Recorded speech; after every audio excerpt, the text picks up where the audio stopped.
Duncan Garner writes in this week's Duncan Disorderly that New Zealanders should take a leaf out of Blackfern Ruby Tui's book.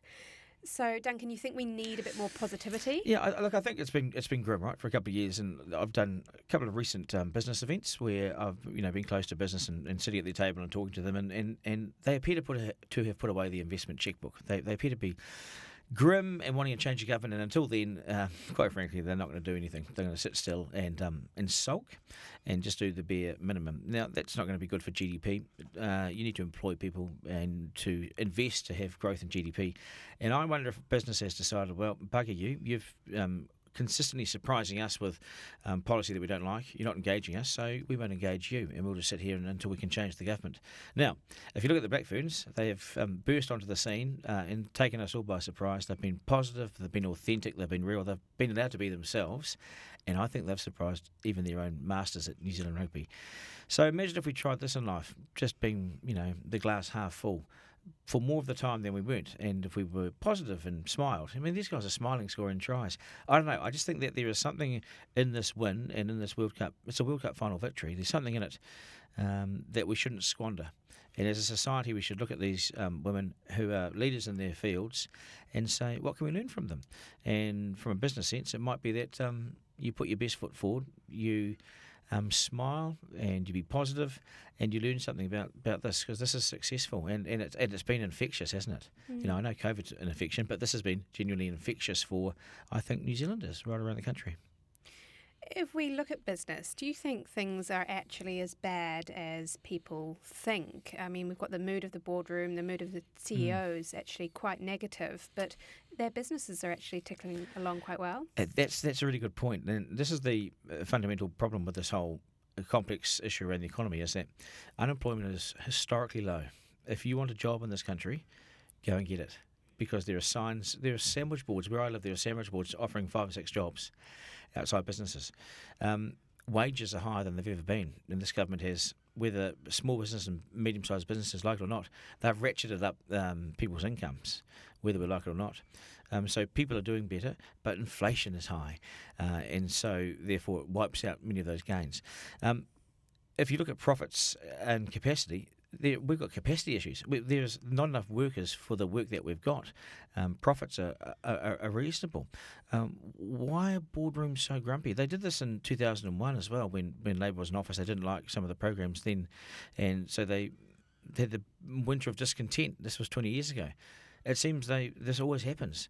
They don't like who's governing them. They don't find anything in common with them. They don't feel like they feel like they're speaking past them and being overlooked. So they sulk. But the numbers don't lie, and there appears to be plenty of activity still in the New Zealand economy, and employment's low. So maybe they should look at the books and look at the headlines differently. Mm-hmm. What do you think politicians could learn from the Blackferns? Sometimes it's too hard to learn anything when you're a politician, because you can't see past yourself.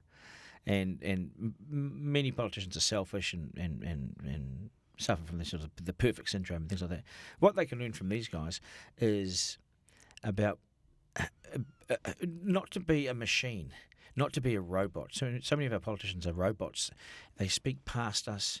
We don't think they live our lives, and we don't think they share our struggles.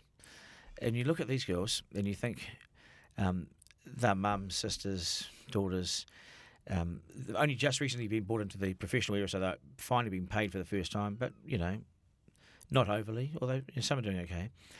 But they're doing it for the love of the game. And they didn't think they would beat Eden Park. They didn't think that they'd have a full crowd. They didn't think they'd have the support. They didn't think they'd win. All these things they didn't think would happen, they made it happen.